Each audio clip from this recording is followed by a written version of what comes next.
Hi, my name's Phil. I like talking about politics, and in this video, I'd like to discuss the latest explosive leaks regarding the rules-breaking Christmas parties again that were held at Downing Street last year, that the government have denied happened despite overwhelming evidence. But a leaked video shown on ITV last night means that even Boris Johnson's staunchest supporters are now faced with the fact that the parties did take place. There's no denying it. And the Prime Minister has been unable to get any of his cabinet colleagues or even junior ministers to appear in interviews to calm the situation down this morning. But first, if you'd like to be notified of daily news and politics, please subscribe to the channel and click the bell notification icon. So this was unexpected for a number of reasons.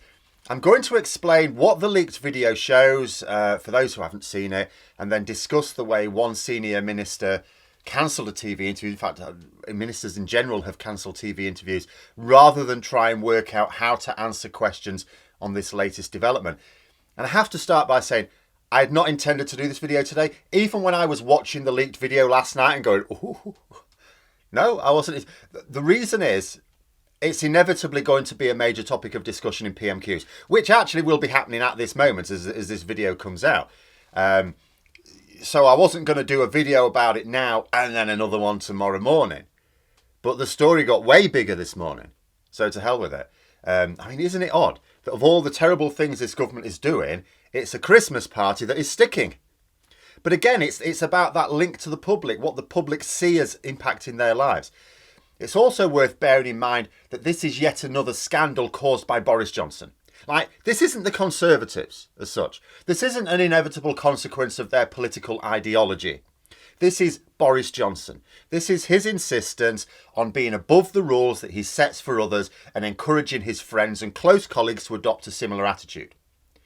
You know, so this video was a sort of dress rehearsal for a press conference. That's what was going on here. The press team were pretending to be journalists, asking the sort of questions that might come up in order to work out the best way to answer them. All well and good.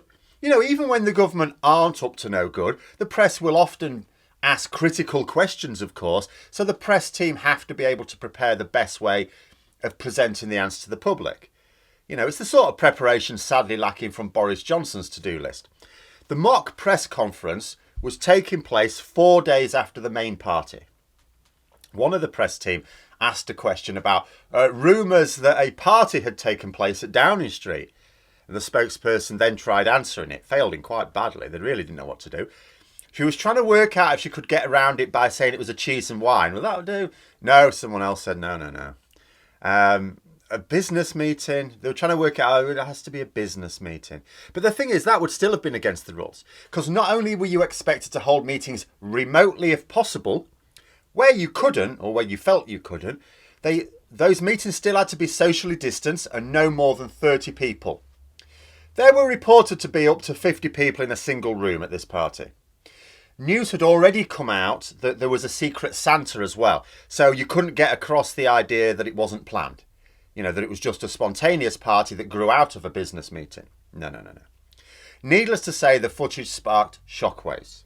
I saw an account from a MP local to me who said that a Conservative MP they were observing a Conservative MP watching this footage from the House of Commons bar, one of the bars in the House of Commons, and coming to the realisation that the Prime Minister had forced him to lie to his constituents.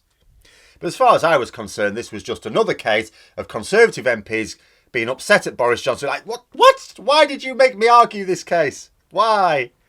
Put them in an awkward spot. They'll pretend to be outraged and then just do the same again. I lose sympathy because they're not learning lessons. They just don't appear to learn lessons. Boris Johnson doesn't care about them. He doesn't care if it costs them credibility amongst their voters. As far as he is concerned, he is the one that wins them those votes. All of those votes for the Conservative candidate are his votes.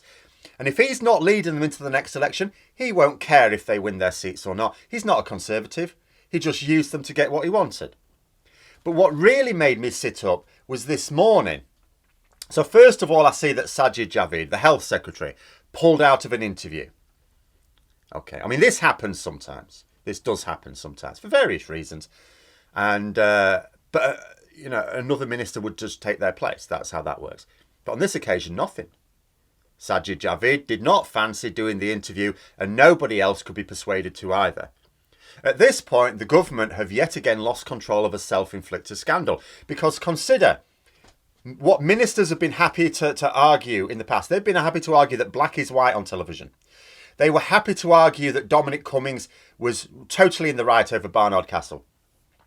Some of them were even saying, of course, standard way to test your eyesight is to get into a car with a small family. They were happy to argue that we should starve hungry children. Twice. They were happy to defend scrapping the entire standard system that has oversight over MPs to protect one bent MP. They will no longer argue that a Christmas party either didn't take place or if it did, then all the rules were followed. No end of ministers have argued that over the past week. Oh yeah, the party didn't actually take place, but if it did take place, which it didn't, then the rules were absolutely followed. But when a minister pulls out of an interview, nobody will take their place. You know that even they have reached a limit of what they think they can get the public to swallow. And now it's worse. Like when the news broke last week, if the government had apologised, would have limited the damage. There would still be a lot of damage. It was a very damaging event.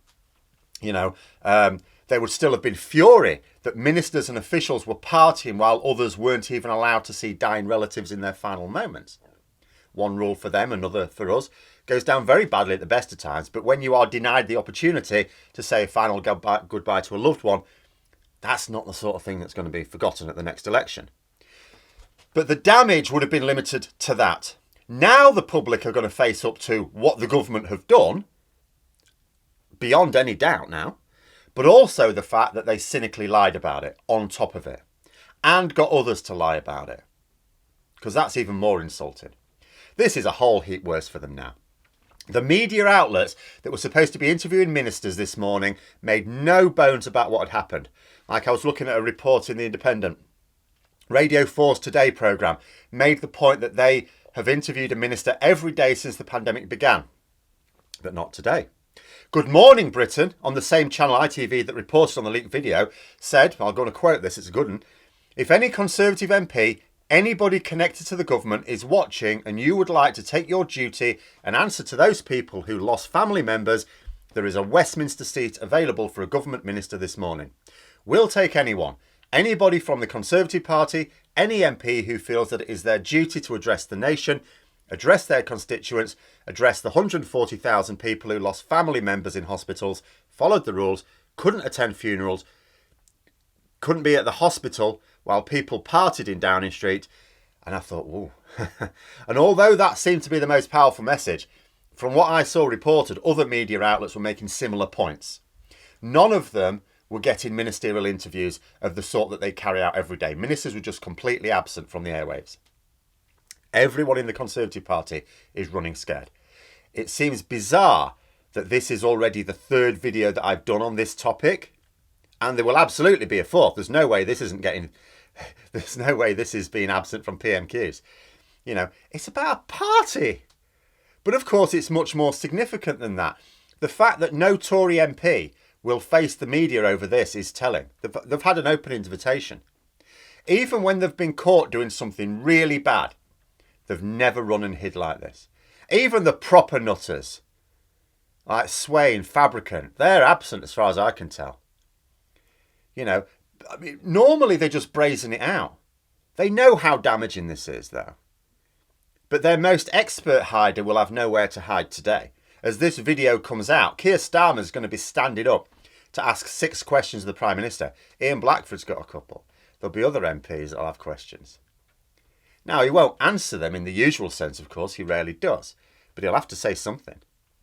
If not a single Tory MP feels that they can brazen this out, then Johnson will also know that he can't in Parliament. I expect him to try and switch from denial to working out how it wasn't his fault. Otherwise, he just digs himself deeper. You know, preferably, he'll try and work out how he didn't even know about it and he'd been lied to himself, but I think this will be tricky when the parties were actually at his home. But those are my thoughts. I'm afraid there will be more tomorrow when I have to talk about how he plays the inevitable questions in PMQs. Until then, hope you found the video interesting. If you did, don't forget to click the like button. And if you'd like to support the channel further, please also click the Patreon link for details. And until next time, I'll see you later.